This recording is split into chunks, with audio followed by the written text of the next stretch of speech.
Justin McKissick here, live with you at the BYU Idaho Stadium for the Competitive Football League Championship, otherwise known as the Frozen Turkey. In the first game of the night, the Titans faced off against the Thunder. The Thunder took the ball to begin the game, but after a quick turnover after just 2 plays, the Titans took control and were able to punch the ball into the end zone with a quarterback sneak. And after some sloppy play and many penalties to both teams, the Thunder were facing a long 4th and 5. The quarterback was flushed out of the pocket, but he was able to scramble for the first down, leading his team to this deep passing play down the sidelines. Even after the big play, the Thunder were not able to score the football. The Titans took over with some impressive passing plays that led to this fake field goal, touchdown pass.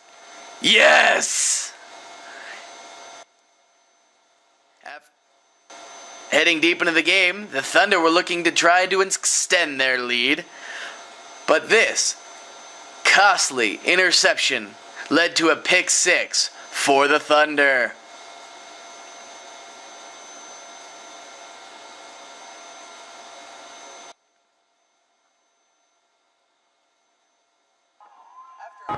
After a hotly contested game, the Titans remained victorious 26-14 over the Bruins in the Turkey Bowl.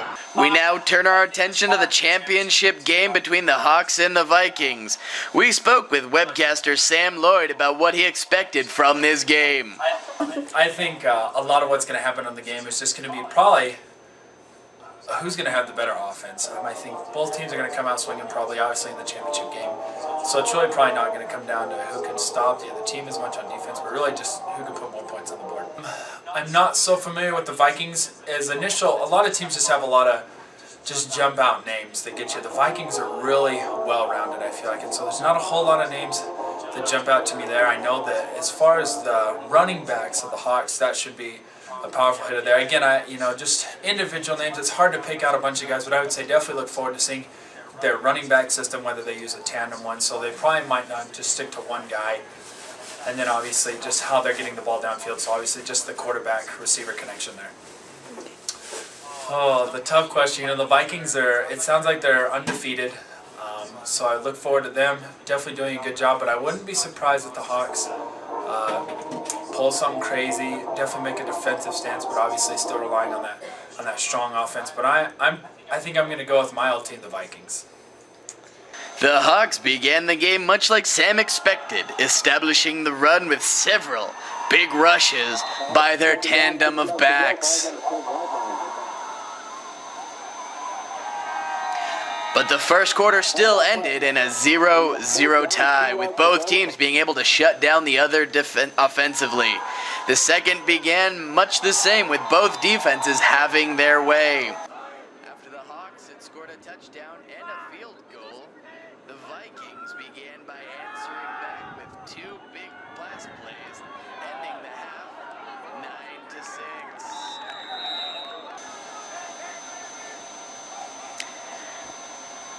After the Hawks had scored a touchdown and a field goal, the Vikings began by answering back with 2 big pass plays of their own, ending the half at a 9-6 ball game.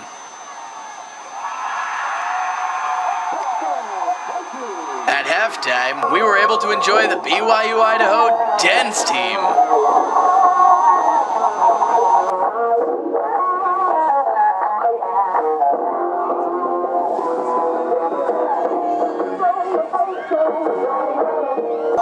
As well as the BYU Idaho Color Guard. Halftime ended with the BYU Idaho Drumline, the Rick Sticks.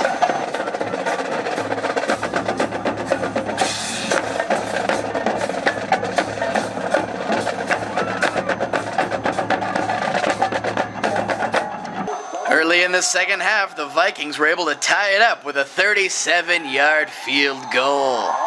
After 2 quick scores, the Vikings have taken the lead 23-9. And that's the way this one ended, with the Vikings being the 2010 Competitive Football League champions.